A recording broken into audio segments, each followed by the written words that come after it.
Assalamualaikum warahmatullahi wabarakatuh. Hari ini saya akan membahas materi pertemuan ke-9, mata pelajaran Teknologi Informasi dan Komunikasi kelas 7, yaitu peranan teknologi informasi dan komunikasi. Yang pertama yaitu peranan TIK dalam dunia pendidikan. Perguruan-perguruan tinggi, sekolah-sekolah, dan lembaga pendidikan lainnya sudah mulai memanfaatkan internet untuk mendukung kegiatan pembelajaran. Bentuk pemanfaatan internet dalam bidang pendidikan sangat beragam. Antara lain, yang pertama, berbagai hasil penelitian. Teknologi informasi dan komunikasi, khususnya internet, telah banyak digunakan sebagai sumber informasi untuk menunjang kegiatan penelitian yang dilakukan para pakar. Internet telah dimanfaatkan untuk berbagai hasil-hasil penelitian yang dilakukan di bagian dunia yang berbeda. Hal ini menyebabkan hasil penelitian yang dilakukan seseorang dapat dimanfaatkan orang lain untuk menunjang penelitian yang sedang dilakukannya. Saling berbagi hasil penelitian juga mencegah terjadinya penelitian serupa yang berulang yang akan menyebabkan pemborosan biaya dan waktu. Yang kedua yaitu konsultasi dengan pakar. Internet juga banyak dimanfaatkan untuk berkonsultasi dengan pakar-pakar yang berada di tempat lain. Internet telah berhasil membuat ruang dan jarak bukan lagi menjadi masalah untuk berkomunikasi. Seorang mahasiswa di Pulau Kalimantan yang sedang melakukan penelitian dapat berkonsultasi dengan seorang dosen yang ada di Pulau Jawa. Konsultasi dapat dilakukan dengan memanfaatkan layanan email, chatting, ataupun MyList yang ada di internet.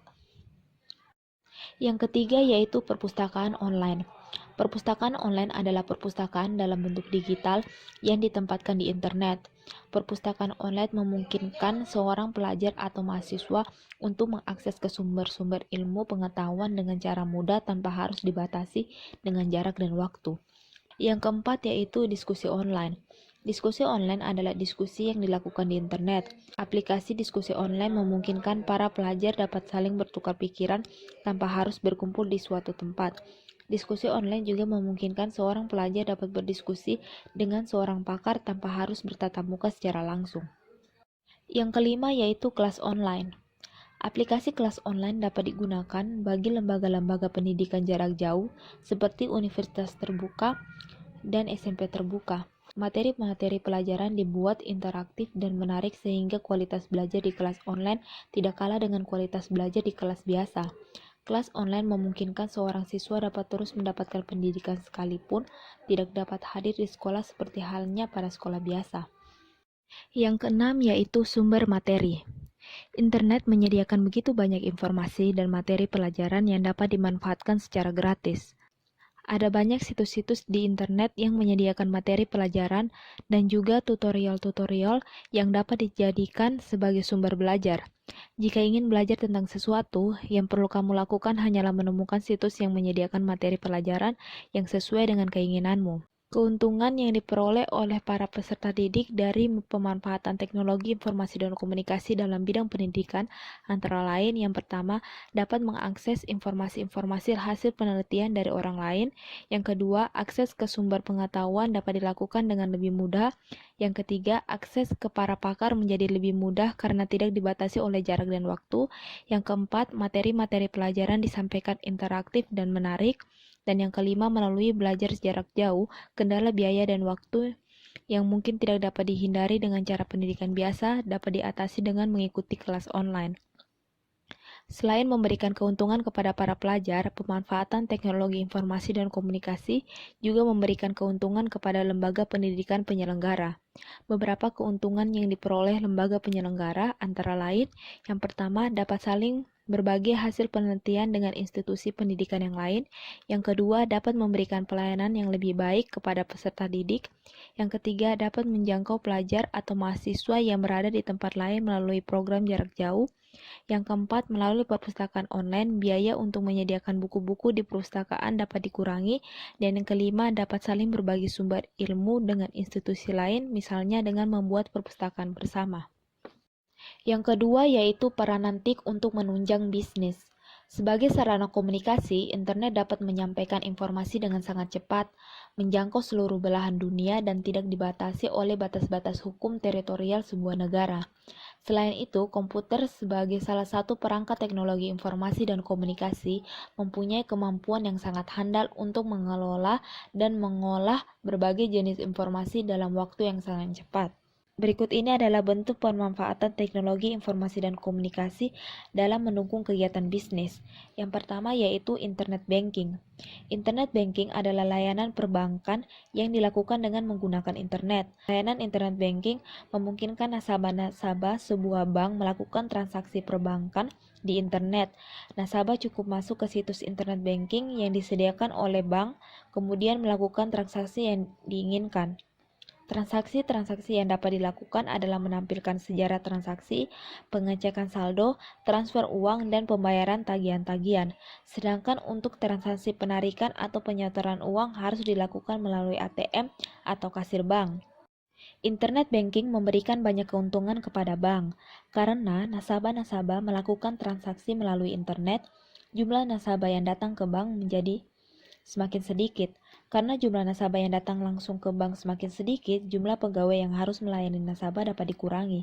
Demikian juga luas kantor yang harus disediakan menjadi lebih kecil. Hal-hal ini tentu saja mengurangi biaya yang harus dikeluarkan bank untuk membayar gaji pegawai dan sewa ruang kantor. Keuntungan lain yang diperoleh bank adalah bank dapat memberikan keleluasan kepada nasabah untuk melakukan transaksi dari mana saja dan kapan saja, asalkan ada internet. Kemudahan dan keleluasan ini tentu saja akan menambah kesetiaan para nasabah terhadap bank yang bersangkutan. Internet banking juga memberikan keuntungan kepada para nasabah bank. Nasabah bank tidak perlu datang lagi ke bank untuk melakukan transaksi yang tentu saja telah menghemat waktu nasabah. Selain itu, nasabah mendapat keleluasan dan kemudahan melakukan transaksi dari mana saja dan kapan saja. Keleluasaan dan kemudahan ini tidak saja memberikan rasa nyaman kepada pelanggan, tapi juga membantu kelancaran bisnis nasabah dari kalangan pembisnis. Keuntungan lain bagi nasabah dari layanan internet banking adalah berkurangnya biaya untuk melakukan transaksi. Jika perlu ke bank, nasabah harus mengeluarkan biaya-biaya untuk transportasi dan kemungkinan terkena resiko kemacetan bagi nasabah yang di kota-kota besar. Sedangkan bila melakukan transaksi dengan internet banking, nasabah hanya mengeluarkan biaya untuk koneksi ke internet ditambah biaya transaksi yang dikenakan oleh bank. Yang kedua yaitu SMS banking. SMS banking adalah layanan perbankan dari bank yang dilakukan dengan menggunakan SMS. Layanan internet banking memungkinkan nasabah-nasabah bank melakukan transaksi perbankan hanya dengan mengirimkan SMS ke nomor tertentu yang disediakan oleh bank. Transaksi-transaksi yang dapat dilakukan menggunakan SMS banking adalah pengecekan saldo, transfer uang, dan pembayaran tagihan-tagihan. Dengan alasan-alasan yang sama dengan layanan internet banking, SMS banking memberikan keuntungan kepada bank penyedia layanan dan juga nasabah yang menggunakan layanan. Yang ketiga yaitu e-commerce. Electronic commerce atau perdagangan secara elektronik adalah perdagangan yang dilakukan dengan memanfaatkan jaringan telekomunikasi, terutama internet. Internet memungkinkan orang atau organisasi yang berada pada jarak yang jauh dapat saling berkomunikasi dengan biaya yang murah. Hal ini kemudian dimanfaatkan untuk melakukan transaksi perdagangan. Perdagangan secara elektronik memberikan keuntungan baik kepada perusahaan maupun kepada konsumer. Keuntungan yang diperoleh perusahaan antara lain, yang pertama, perdagangan secara elektronik memungkinkan perusahaan untuk menjual produknya kepada lebih banyak orang. Dengan kata lain, perusahaan dapat menjangkau pasar yang lebih luas. Misalnya, perusahaan atau toko di Amerika dapat menjual produknya kepada orang di Jepang. Yang kedua yaitu perusahaan tidak perlu membuka banyak cabang distribusi. Yang ketiga, mengurangi biaya yang dikeluarkan perusahaan karena perusahaan tidak perlu menyediakan toko yang besar dan pegawai yang banyak. Yang keempat, karena biaya yang dikeluarkan perusahaan dapat dikurangi, harga barang dapat dijual dengan lebih rendah. Akibatnya lebih banyak konsumen yang dapat menjangkau barang tersebut. Ini berarti jumlah barang yang laku menjadi lebih banyak. Dan yang kelima, barang yang dijual lebih murah dapat meningkatkan daya saing perusahaan. Sedangkan keuntungan yang diperoleh konsumen antara lain, yang pertama, konsumen tidak perlu mendatangi toko untuk mendapatkan barang, cukup ke internet dan memesan barang, barang akan diantar ke rumah. Yang kedua, pembeli dapat menghemat waktu dan biaya transportasi berbelanja. Yang ketiga, mempunyai lebih banyak pilihan karena dapat membandingkan semua produk yang ada di internet. Yang keempat yaitu dapat membeli barang yang tersedia di negara lain yang di dalam negeri mungkin belum tersedia. Dan yang kelima, harga barang yang dibeli menjadi lebih murah. Yang ketiga yaitu peranan TIK dalam bidang pemerintahan. Pemanfaatan teknologi informasi dan komunikasi dalam bidang pemerintah ditujukan untuk meningkatkan layanan pemerintah kepada masyarakat dan dunia usaha. Sebagai contoh, kepada masyarakat, teknologi dapat dimanfaatkan untuk meningkatkan pelayanan dalam urusan kependudukan. Sedangkan kepada dunia usaha, teknologi digunakan untuk meningkatkan pelayanan dalam urusan perizinan dalam dunia usaha. Berikut ini adalah pemanfaatan teknologi informasi dan komunikasi dalam bidang pemerintahan memberikan keuntungan kepada masyarakat penggunaannya. Antara lain, yang pertama, meningkatnya layanan kepada masyarakat. Masyarakat dapat dilayani kapan saja dan di mana saja tanpa harus bergantung pada waktu, jam buka kantor, dan tanpa harus datang ke kantor pemerintahan. Masyarakat dapat memperoleh informasi yang dibutuhkan melalui situs yang disediakan. Yang kedua yaitu meningkatnya hubungan antara pemerintah dengan dunia usaha dan masyarakat karena informasi lebih mudah diperoleh. Selain itu, pemanfaatan teknologi informasi dan komunikasi juga meningkatkan transparansi pemerintahan yang dapat menumbuhkan kepercayaan dari dunia usaha dan masyarakat. Yang ketiga yaitu tersedianya informasi yang mudah diakses oleh masyarakat. Informasi yang mudah diakses tersebut akan membuat masyarakat dapat mengambil keputusan dengan benar. Pemanfaatan teknologi, informasi, dan komunikasi akan memberdayakan masyarakat. Yang keempat yaitu peranan TIK dalam memperdayakan masyarakat. Teknologi informasi dan komunikasi diyakini dapat meningkatkan ekonomi masyarakat. Ada banyak produk-produk usaha kecil dan menengah di Indonesia dapat dipasarkan ke luar negeri dengan bantuan internet. Sebagai contoh, produk-produk mebel di Jepara yang terkenal dengan ukiran-ukirannya tadinya hanya dipasarkan secara nasional dan terbatas pada wisatawan asing yang datang ke Jepara. Dengan adanya internet, mebel Jepara dapat dipasarkan ke seluruh dunia. Keuntungannya, jumlah produk yang dapat dijual semakin banyak dan harga jual lebih tinggi. Akibatnya, para pengrajin semakin diuntungkan. Tentunya, ini akan meningkatkan kesejahteraan masyarakat sekitar. Selain memasarkan produk-produk kerakyatan, internet juga mendukung memperdayakan masyarakat dalam hal meningkatkan pengetahuan. Sebagai contoh, petani-petani desa dapat belajar cara bertani yang benar, teknik pemupukan, menanggulangi hama tertentu, dan juga teknik menanam dan memelihara tanaman baru yang mungkin belum pernah dikembangkan. Yang kelima yaitu peranan TIK dalam bidang kesehatan. Teknologi informasi dan komunikasi juga memiliki peran dalam bidang kesehatan. Pemanfaatan teknologi informasi dan komunikasi dirasakan oleh masyarakat dapat meningkatkan pelayanan kesehatan yang diterima. Berikut ini beberapa bentuk pemanfaatan TIK dalam bidang kesehatan. Di antaranya adalah sebagai berikut. Yang pertama, konsultasi dokter online. Internet dimanfaatkan penyediaan jasa layanan kesehatan untuk memberikan konsultasi gratis kepada masyarakat melalui internet. Pengguna dapat melakukan konsultasi kesehatan secara online dengan dokter yang disediakan secara gratis. Selain itu, pengguna juga dapat memperoleh informasi-informasi kesehatan yang disediakan di halaman web. Yang kedua yaitu Electronic Health Record atau EHR adalah sebuah sistem rekam medis elektronik, yaitu data pengobatan pasien disimpan dalam sebuah kartu elektronik. Saat ini rekam medis pasien disimpan dalam file rumah sakit. Ketika pasien datang ke rumah sakit, dokter akan mengambil rekam medis tersebut dan mempelajari sejarah kesehatan pasien. Setelah memeriksa pasien, dokter akan menambahkan diagnosa dan tindakan yang dilakukan di rekam medis tersebut. Rekam medis ini penting bagi dokter untuk melihat perkembangan kesehatan pasien, memberikan tindakan yang perlu, dan memberikan resep yang tepat. Masalah dengan sistem yang ada saat ini adalah jika pasien berobat ke rumah sakit yang lain, dokter yang memeriksa tidak dapat melihat rekam medis pasien sebelumnya. Akibatnya, dokter akan buta sama sekali akan riwayat kesehatan pasien dan memulai lagi tindakan pengobatan dari awal. Dengan sistem EHR, pasien dapat membawa rekam medisnya sendiri, sehingga jika dia pergi berobat ke rumah sakit mana saja, rekam medisnya dapat dibaca oleh dokter yang memeriksa. Dengan demikian, diagnosa dan tindakan pada pasien lebih tepat. Yang ketiga yaitu Clinical Decision Support System atau SDSS adalah sebuah sistem pintar yang dilengkapi dengan kecerdasan buatan dan data yang cukup sehingga mampu memberikan rekomendasi diagnosa dan penanganan kepada dokter dan perawat.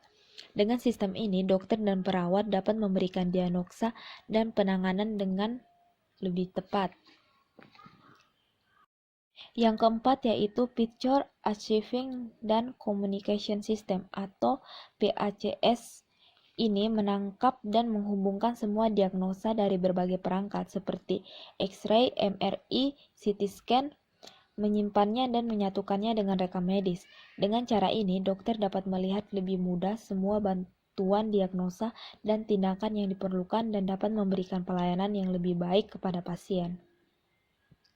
Yang keenam yaitu peranan TIK dalam bidang sosial.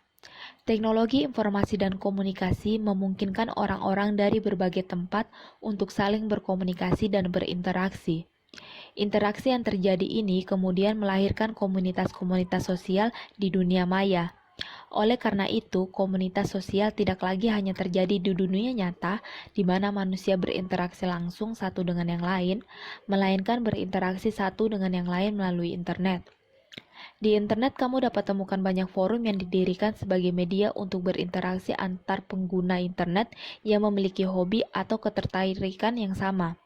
Forum ini dimanfaatkan sebagai media untuk berdiskusi dan berbagi informasi tentang berbagai hal yang menjadi ketertarikan komunitas yang bersangkutan. Selain itu, di internet juga banyak situs jejaring sosial yang didirikan sebagai media komunikasi antar pengguna internet. Salah satu situs jejaring sosial yang paling terkenal dan paling banyak digunakan adalah Facebook. Yang ketujuh yaitu peranan TIK dalam bidang transportasi. Pemanfaatan teknologi informasi dalam bidang transportasi sangat dirasakan oleh masyarakat. Salah satu manfaat yang diperoleh adalah penjualan tiket pesawat online. Sistem penjualan tiket secara online membuat biaya tiket menjadi lebih murah karena pihak penerbangan tidak perlu lagi memberikan komisi kepada agen yang menjual tiket. Tiket yang dijual lebih murah membuat semakin banyak orang yang mampu membeli tiket pesawat dan otomatis meningkatkan jumlah penumpang pesawat. Bentuk lain dari pemanfaatan TIK dalam bidang transportasi adalah penggunaan GPS untuk memandu kendaraan.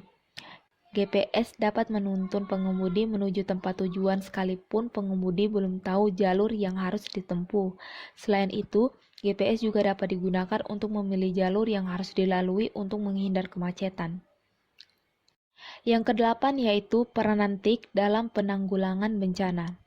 Sistem peringatan dini bencana dibangun dengan menggunakan teknologi informasi dan komunikasi yang ada saat ini. Sistem ini akan memberikan peringatan kepada masyarakat akan adanya bencana beberapa saat sebelum bencana datang. Dengan demikian, masyarakat dapat mempersiapkan diri. Cara kerja sistem peringatan dini bencana sangat beragam tergantung pada bencana yang ingin dideteksi. Sebagai contoh, sistem peringatan dini bencana tsunami dibuat dengan cara menempatkan alat pendeteksi getaran dan tekanan di bawah laut dan pelampung di permukaan laut. Jika ada getaran yang dideteksi, getaran tersebut dikirimkan ke pelampung dan pelampung meneruskannya ke badan pengamat melalui satelit. Data getaran kemudian dianalisis menggunakan model yang sudah dibuat di komputer. Jika ternyata gempa yang terjadi berpotensi menimbulkan tsunami, peringatan akan dikirimkan melalui televisi, radio, SMS, dan jalur komunikasi lainnya. Demikian, masyarakat mempunyai waktu untuk menyelamatkan diri. Yang terakhir yaitu peranan TIK dalam bidang politik. Teknologi informasi dan komunikasi juga mulai dimanfaatkan dalam dunia politik. Para kandidat presiden, kepala daerah, dan calon legislatif mulai memanfaatkan teknologi informasi dan komunikasi untuk menyebarkan informasi tentang kandidat dan digunakan untuk membangun citra kandidat sehingga mendapatkan dukungan dari para pemilih. Salah satu cara yang digunakan oleh para tim sukses kandidat yang ingin dipilih adalah membuat forum-forum dukungan di internet, baik dengan menggunakan halaman web dan blog maupun dengan memanfaatkan jejaring sosial seperti Facebook. Selain sebagai media untuk membangun citra kandidat dan menggalang dukungan, teknologi informasi dan komunikasi dalam bidang politik juga dimanfaatkan sebagai alat untuk menyebarkan informasi yang berhubungan dengan pemilihan umum. Internet dan SMS digunakan untuk mensosialisasi kegiatan pemilihan dan juga digunakan untuk menginformasikan hasil pemilihan kepada masyarakat. Cukup sekian pembahasan materi untuk pertemuan ke-9. Untuk pertemuan selanjutnya akan dibahas di next video. Terima kasih. Wassalamualaikum warahmatullahi wabarakatuh.